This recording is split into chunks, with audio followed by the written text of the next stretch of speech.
Mas é igualmente um problema que as pessoas ainda acreditem só porque eu voto em outro partido ou porque agora escolho esse homem ou essa mulher para o poder que faz promessas tão bonitas, tudo vai mudar.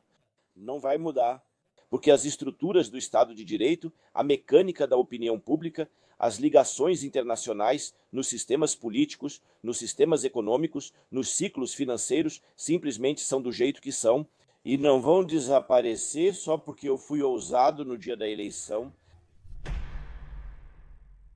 Professor Patzelt, em tempos de tanta estridência e arbitrariedade, o senhor é o último bastião do ser pensante. Sua clareza retórica e contextualização tornaram-se raras. Estou muito feliz por esta conversa hoje. Que bom que o senhor está aqui. Obrigado pelas palavras gentis e pelo convite. Professor Patzelt, vamos começar de forma provocativa? Quando assisti à entrevista de verão com Alice Weidel há 2 semanas, fiquei sem fôlego. Aquilo foi uma ação coreografada pela Arbeitsgemeinschaft der öffentlich-rechtlichen Rundfunkanstalten der Bundesrepublik Deutschland e pela polícia. Minha reação inicial foi: não tem como fazer uma cena mais barata do que essa. Para você também foi uma farsa encenada? Ou você pensa secretamente? Obrigado, Arbeitsgemeinschaft der öffentlich-rechtlichen Rundfunkanstalten der Bundesrepublik Deutschland, pelos 4 a 5% extras que a AfD vai ganhar. Bom, eu não agradeço quando, por tolice política, a AfD é alimentada. Quando um partido cresce, ele deve crescer por seus próprios méritos e não porque os adversários políticos se sintam tão fracos em suas críticas que precisem de apoio acústico para impedir o debate. Me parece que a AfD poderia ter antecipado que uma entrevista desse tipo ao ar livre, próxima a locais de acesso público, naturalmente seria interrompida. Quem assistiu à entrevista com Alexander Goland há alguns anos, gravada em um barco próximo a uma calçada, sabe que naquela época o barulho intenso já atrapalhava a conversa. Com mais cautela, isso seria previsível. Não acredito que tenha sido de propósito deixar a entrevista acontecer assim, porque isso realmente seria uma estupidez sem igual. Mas o fato de terem reproduzido aqui a entrevista, depois sem filtro de ruído, isso poderia ter sido evitado, porque agora já circulam na internet algumas versões da entrevista em que não se ouvem mais os gritos e cantos incômodos. E, claro, também é estranho ouvir a entrevista. Resumindo, foi uma admissão de fracasso na luta contra a AfD, e eu aceito de bom grado a sugestão de Wolfgang Bosbach. O Centro para a Beleza Política deveria ser renomeado para Centro para a Burrice Política. Você expressou isso muito bem. Esse número me ocupou nas últimas semanas. 1 trilhão foi desviado do fundo de pensão nas últimas décadas, impedindo que aposentados tivessem uma vida maravilhosa. Em vez disso, ameaça a pobreza na velhice, catar garrafas ou buscar renda extra na terceira idade. Por que se esforçar tanto no trabalho se o país vai te abandonar de qualquer forma? E o que isso faz com os jovens, especialmente quando eles veem que no final das contas o Estado vai te abandonar mesmo assim? Vamos começar constatando que a pergunta é: por que alguém deveria ficar em um país que, em certos casos, ignora a realidade? Ou seja, quando é seu país que você gosta e se identifica. Então você não vai embora, mas vê sua responsabilidade em impedir os desvios nesse país, ou seja, primeiro nomeando-os, reunindo pessoas ao seu redor que também querem impedir esses desvios. E então você trabalha para que o país realmente melhore. Caso contrário, infelizmente é verdade que muitos jovens dispostos a se esforçar dizem: bem, assim que eu terminar meus estudos, vou procurar uma maneira de ir para o exterior, onde a legislação tributária e as condições gerais de vida são tais que eu posso realizar meu sonho de sucesso pessoal, profissional e também material melhor do que na Alemanha, onde justamente aqueles que têm sucesso geralmente se veem expostos a sentimentos consideráveis de inveja por parte daqueles que não são tão bem-sucedidos, e ainda sobem no pedestal da justiça social dizendo: isso é totalmente injusto, que você, que já era privilegiado pela sua origem, agora ainda tem uma profissão de prestígio e ainda por cima recebe dinheiro por isso. Em um país assim, muitos não veem suas reais perspectivas. E para ligar isso com o primeiro ponto, quando ao mesmo tempo as pessoas foram educadas na crença de que não faz diferença nenhuma onde no mundo se vive, porque em todo lugar a responsabilidade seria igual. Sim, aí você expulsa as pessoas do país e não faz com que aqueles que envelhecem no país possam envelhecer com dignidade e em boas condições. Deve-se acrescentar, é claro, que agora pouco a pouco começaremos a perceber outra coisa. Aqueles que em seus anos ativos disseram: não precisamos de filhos porque o Estado vai cuidar da gente.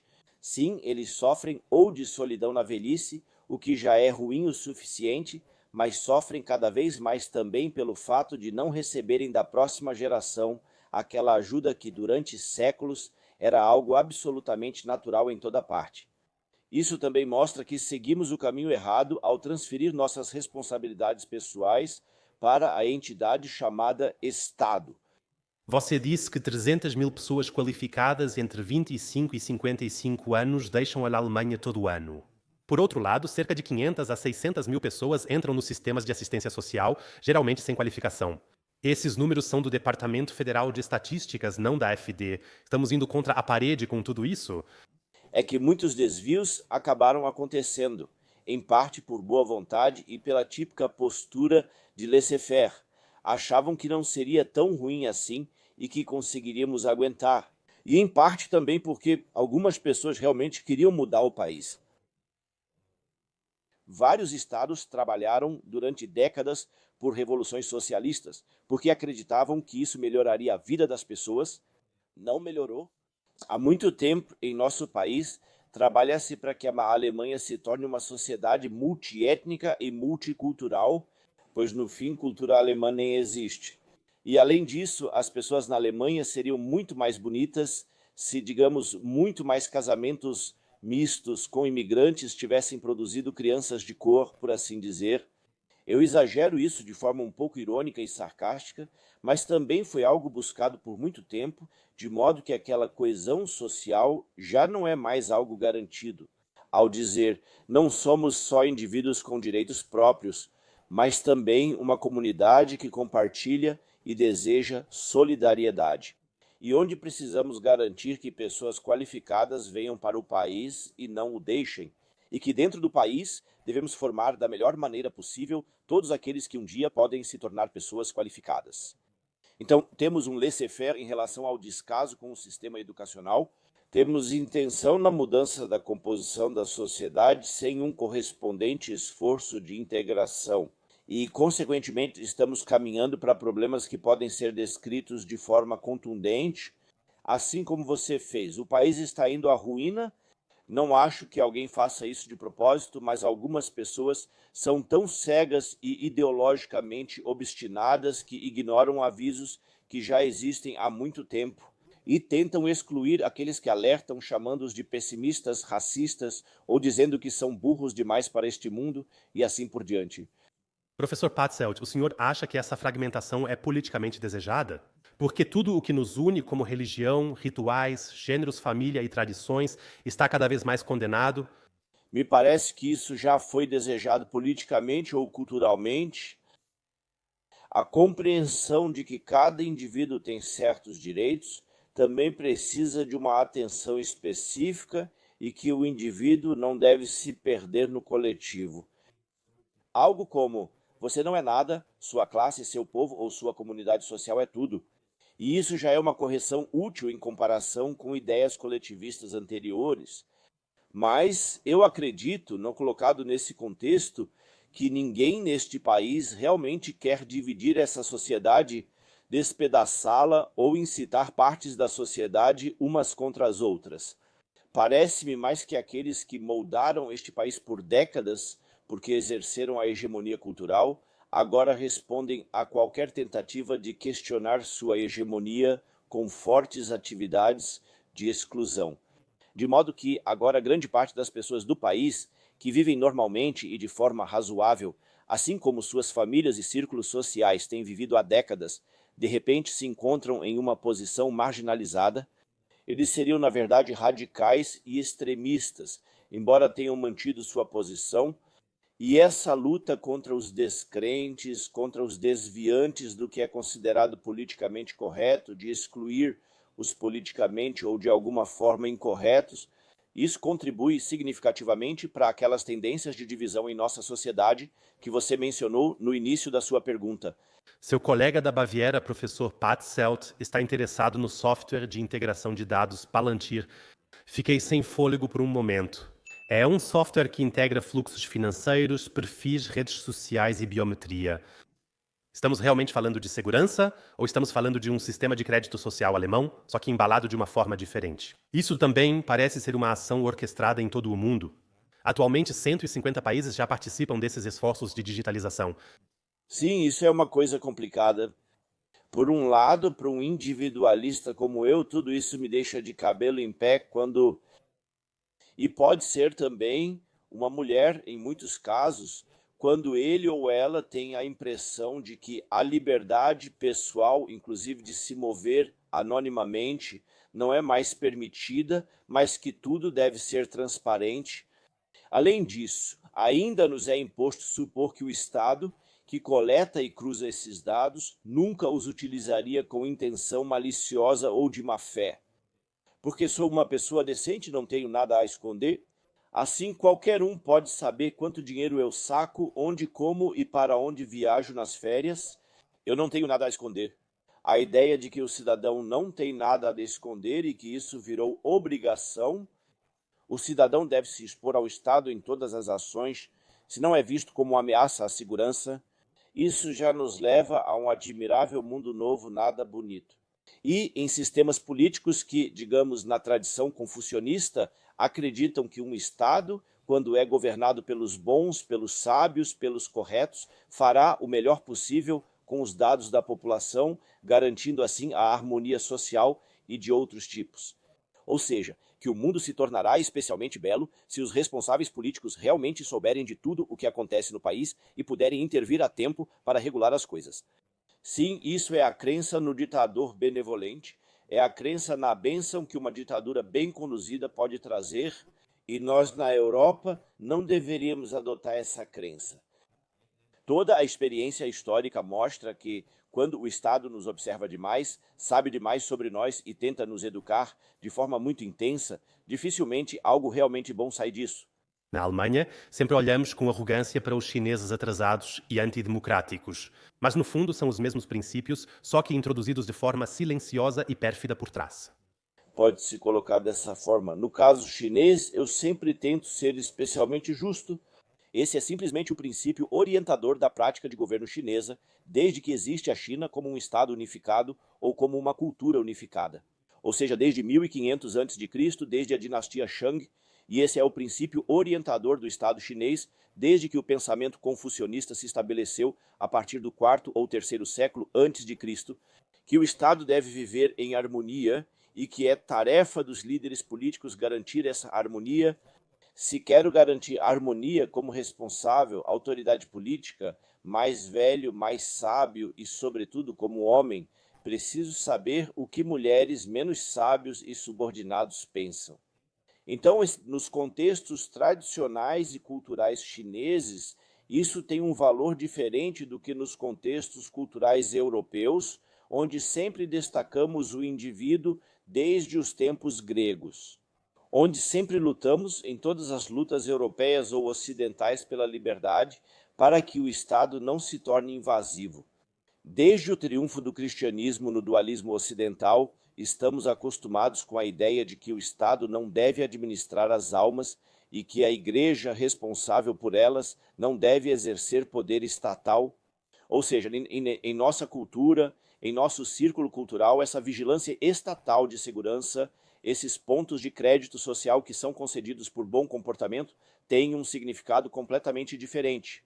E se agora não dissermos, bem, a cultura chinesa é de qualquer forma muito, muito, muito superior à europeia, está na hora de todos nós nos tornarmos chineses também? Aí sim pode-se ser muito a favor disso. Embora eu aprecie a cultura chinesa, não quero me tornar chinês. Prefiro continuar com os padrões culturais europeus.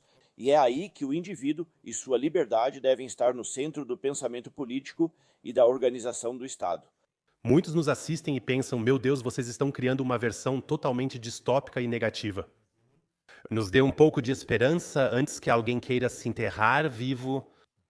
Bem, se alguma geração teve motivos para se preocupar com o futuro, foram aqueles que, em 1945, fossem alemães, fossem pessoas deslocadas, fossem pessoas cujos países de origem foram destruídos pela Segunda Guerra Mundial, que estavam tentando reconstruir suas vidas.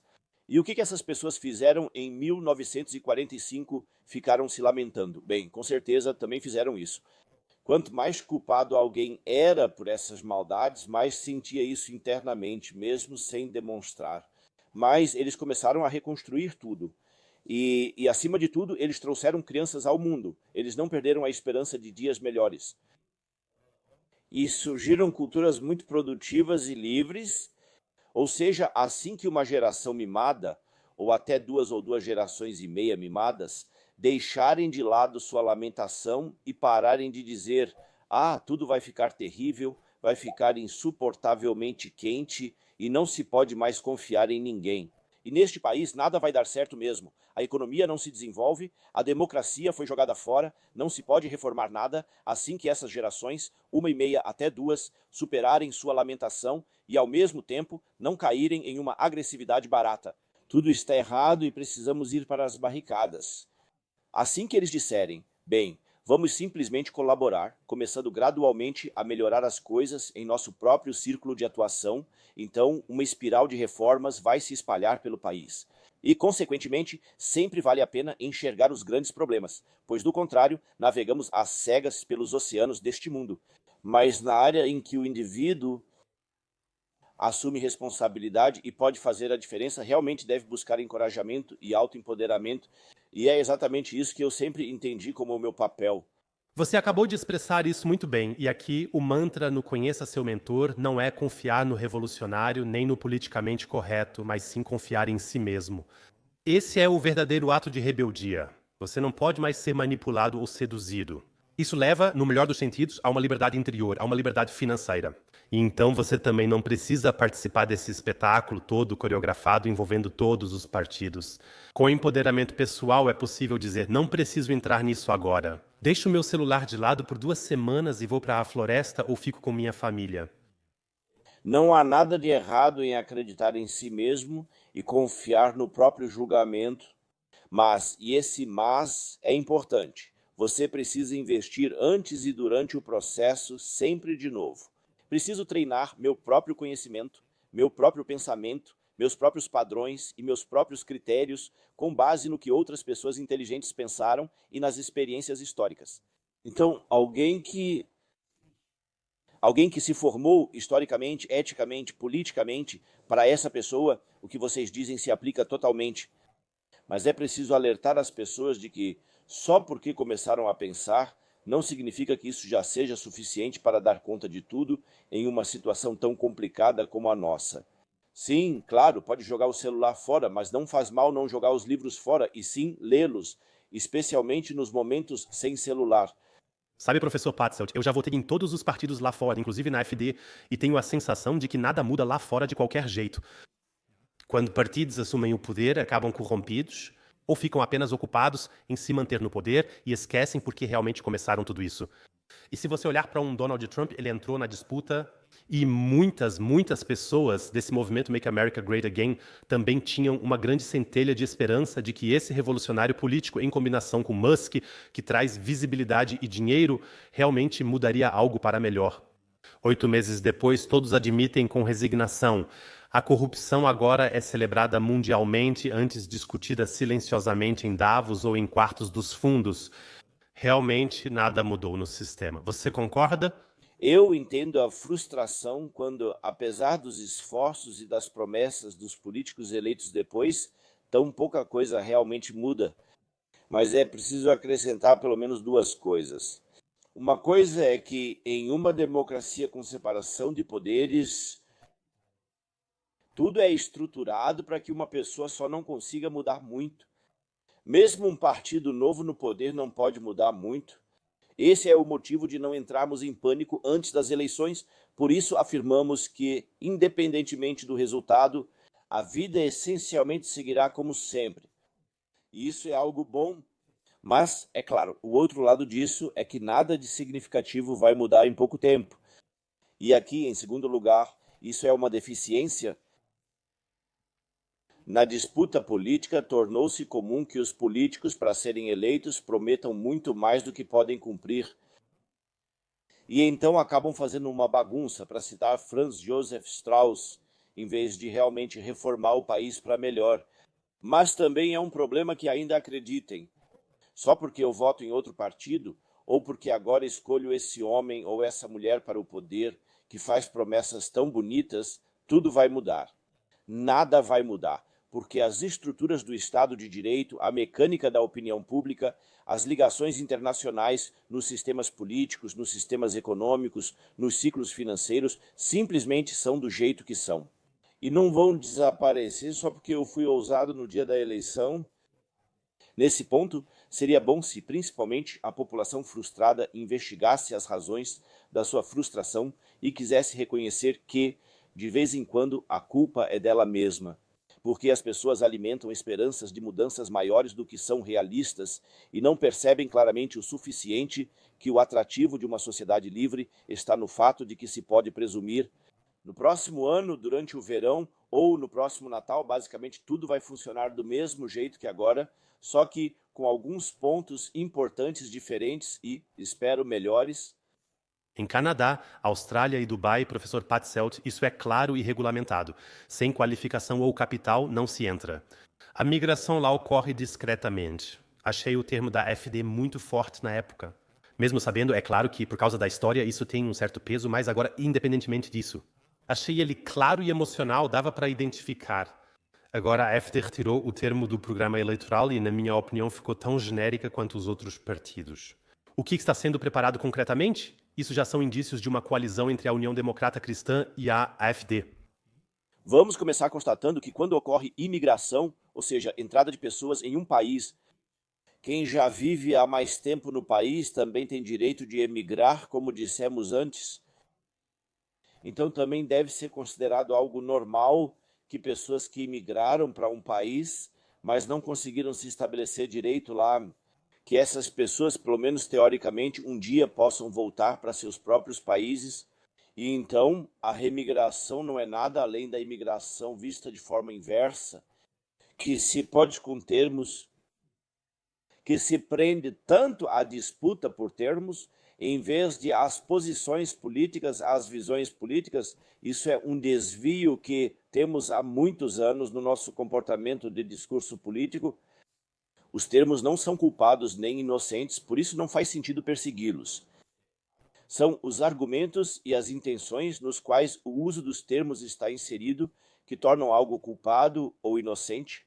Consequentemente, teria sido muito mais correto que o debate sobre o termo remigração tivesse sido conduzido da seguinte forma: que se tivesse perguntado de forma séria e não polêmica se realmente faz sentido que qualquer pessoa no mundo possa imigrar para um país como o nosso, já que o direito de asilo é um direito humano universal. Mas que é totalmente impensável que pessoas que não conseguem se integrar ou que se comportam de uma forma que não se pode dizer que pertencem a nós, que elas retornem ao seu país de origem. Que esse debate tenha sido conduzido de forma desonesta e mal intencionada faz parte da maneira como a política de imigração tem sido conduzida há muito tempo em nosso país. No início, quando começou a grande onda de imigração em 2014 e 15, ela foi claramente acompanhada de um imperativo moral. É dever de um Estado livre, de um Estado rico como o nosso, simplesmente ajudar os necessitados do mundo. Isso significa que, caso não seja possível mudar as condições de vida nesses países, deve-se permitir que venham para a Alemanha e promover uma cultura de acolhimento. E quem não vê dessa forma é racista e não aprendeu nada com a história alemã. Então, nunca tivemos uma avaliação objetiva sobre qual migração precisamos, como podemos controlá-la e como lidamos com aqueles cujos direitos de permanência na Alemanha são verificados, mas que, mesmo assim, não conseguimos tirar do país, foram tolerados por muito tempo e agora se integraram em comunidades religiosas. Em vez disso, atacaram o termo e aqueles que usam o termo. E quanto à AfD, ela queria, em algumas partes, impor o termo, por assim dizer, como um contraponto ao termo imigração. Outras partes sabiam que isso só beneficiaria os adversários políticos. Alice Weidel afirmou em recente congresso do partido, vai se chamar remigração, e agora a AfD está começando, por assim dizer, a vedar o seu próprio teto e abandonar, sempre que possível, posições que já não são mais aceitas nem mesmo pela jurisprudência. Esse é o grande conflito entre Maximilian Krah e o pessoal do antigo Instituto de Política Estatal em Schnellroda, ou seja, para minimizar áreas vulneráveis a ataques. E se isso não for apenas uma questão tática, mas sim estratégica, como uma normalização da AfD como um partido de oposição alemão normal, então eu seria o último a criticar algo assim. Se for apenas algo tático, aí sim é preciso olhar mais a fundo e criticar as estruturas mais profundas. Professor Patzelt, sobre a obrigatoriedade da vacina, migração e Ucrânia. Havia muita pressão, a AfD estava realmente barulhenta, na minha opinião, com razão. Sobre Gaza, silêncio. Porque todos os partidos de esquerda, liberais ou conservadores falham aqui. Hoje em dia, criticar Israel custa a carreira? Me parece que não é tanto a crítica a Israel que custa a carreira, mas sim a defesa de Israel. E um dos motivos, ao que me parece, é que os alemães aprenderam como uma das lições de 2 guerras mundiais perdidas, ou acham que aprenderam que o uso da força é sempre errado, e, consequentemente, na Alemanha não há uma compreensão de como um Estado e sua população se sentem quando, desde a fundação do Estado, são constantemente atacados. E, na verdade, trava suas próprias guerras basicamente como guerras preventivas ou para neutralizar bases estrangeiras de pessoas que atacam o país. A noção de que é legítimo para um Estado se defender foi completamente perdida. E, além disso, na Alemanha, muitos contextos históricos também desapareceram da memória. Por exemplo, que, segundo a fórmula Terra por Paz, Israel havia abandonado a ocupação da faixa de Gaza após vários anos, desmantelou várias colônias judaicas usando força contra seu próprio povo, na esperança de que, ao devolver a terra, surgisse a paz. E o que as pessoas fizeram lá? Eles, então, elegeram o Hamas nas primeiras eleições livres e o Hamas cavou túneis sob a terra, inclusive cavaram túneis sob escolas e hospitais para lançar ataques militares contra Israel a partir desses locais. Isso, por assim dizer, não está presente na consciência alemã. Como resultado, só se vê que Israel bombardeou a faixa de Gaza e que isso é realmente algo terrível. Assim como os bombardeios atômicos em Hiroshima e Nagasaki foram algo realmente horrível, e então, naturalmente, todos os instintos se manifestam e dizem que isso precisa parar. Sim, isso deveria parar, deveria acabar o desejo dos palestinos por um Estado próprio, junto com a ideia de que, na verdade, só deveria existir um Estado palestino e o Estado judeu não teria direito de existir.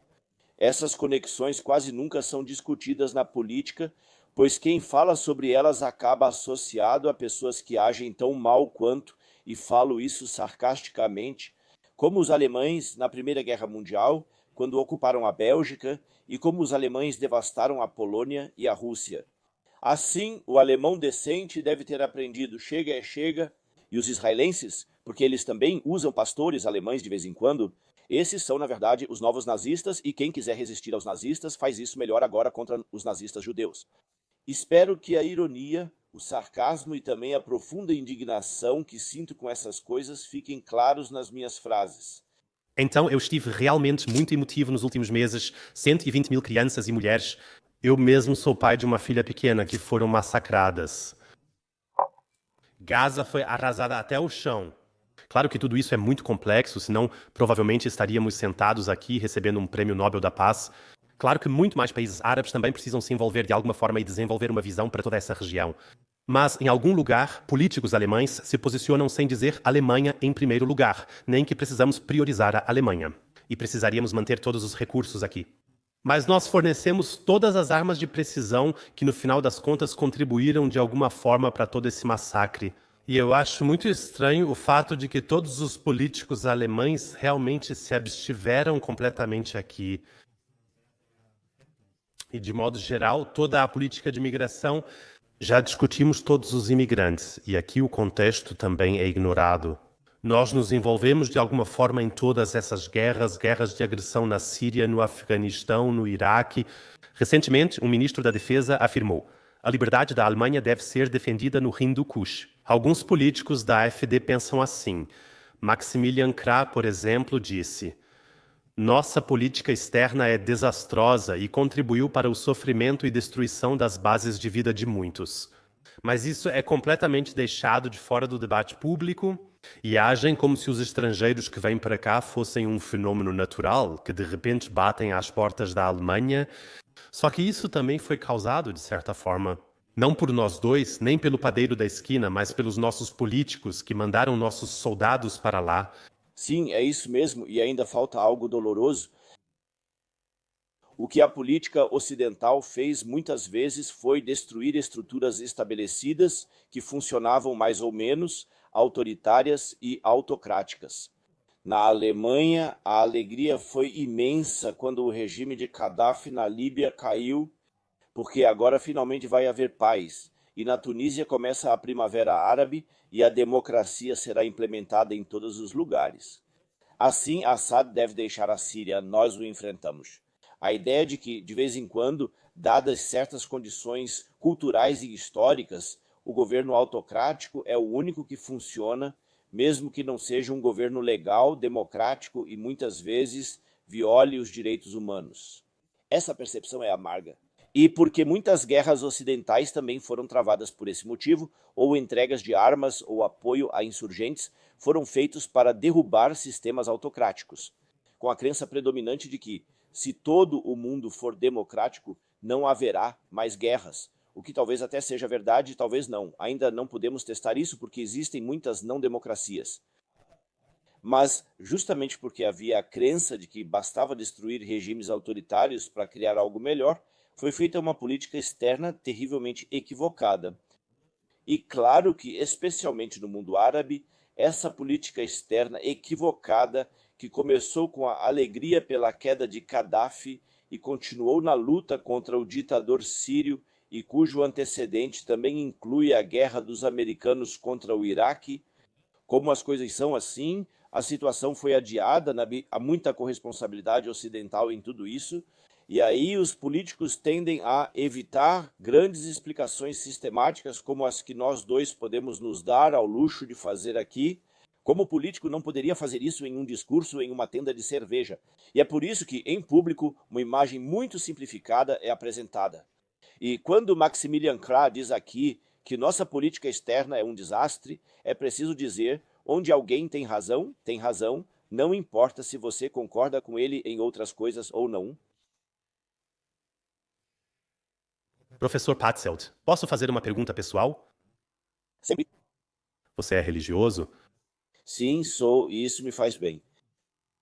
Essa crescente falta de raízes da sociedade, esse vazio emocional cada vez maior que se encontra em todo lugar, lhe preocupa? Sim, porque quando as pessoas já não têm mais, por assim dizer, uma morada metafísica, quando elas não encontram mais estabilidade ao dizer, bem, o que acontece aqui e agora não é tudo, existe algo mais importante. Então surge uma dinâmica que puxa uma comunidade, um estado para baixo. Então, por assim dizer, já não existem mais as estrelas às quais não se pode chegar, mas pelas quais se pode orientar. Só resta olhar para o mar revolto, ou olhar para as dunas de areia nas quais se vagueia sem rumo. A gente perde a orientação. E quando as pessoas estão profundamente insatisfeitas, infelizes, não encontram consolo em nenhum apoio, que não têm em si mesmas nem ao seu redor, mas que poderiam muito bem encontrar em relações de transcendência, então isso não faz bem aquilo que os americanos chamam de saúde mental, ou seja, um estado mental equilibrado, amigável, resiliente e voltado para o futuro. E, aliás, especialmente em tempos que são difíceis ou pelo menos não muito agradáveis, já é útil dizer, bem, seja como for, no final vai dar tudo certo. Alguém já vai cuidar disso. Você expressou isso muito bem. E, na verdade, essa tendência de vagar pelo mundo sem um fundamento religioso, sem uma bússola moral, me preocupa muito, muito mesmo. E eu acho que pessoas que têm algum tipo de ancoragem, não importa qual religião, no final das contas, são muito mais estáveis e têm a mente muito, muito mais clara. Eu vejo da mesma forma, e o fato de que isso não é amplamente reconhecido faz parte das tragédias. Olhe, no leste da Alemanha, o comunismo foi especialmente bem-sucedido em erradicar os vestígios da religião ou a própria religião, de modo que restaram apenas traços de religião. Como já moro há muito tempo no leste, percebo o quanto de cor e calor da vida falta onde a religião não está presente. E nesse sentido vejo com preocupação que, aos poucos, todo o nosso continente está perdendo essa fonte de calor, coragem e também de energia para agir. A religião, seja qual for a sua forma, faz com que tudo volte a fluir. Professor Patzelt, como pergunta final com a sabedoria que o senhor tem hoje, o que aconselharia ao senhor mesmo aos 18 anos? Eu provavelmente aconselharia ao meu eu de 18 anos a não ser tão autoconfiante, a não confiar apenas em si mesmo só porque esse eu é o eu, mas primeiro buscar conhecimento, confrontar-se com os verdadeiramente grandes e adquirir experiência histórica. E ao dizer isso, me ocorre que eu aconselharia ao meu eu de 18 anos a se tornar como o eu de 72 anos se tornou. E então percebo imediatamente que isso também não funciona assim. Cada um precisa, por assim dizer, passar pelo seu próprio processo de conhecimento e amadurecimento à sua maneira, embora seja claro que podemos dar orientações aos jovens. O mais importante sobre isso é um velho ditado em latim que diz verba docent exempla trahant. Palavras ensinam, mas exemplos arrastam. O melhor seria se alguém tivesse mostrado ao meu eu de 18 anos como seria eu aos 72. Palavras finais maravilhosas e positivas. Obrigado pelos ótimos insights e tudo de bom para você. De nada, tudo de bom para você. Ansioso pela nossa próxima conversa. Obrigado.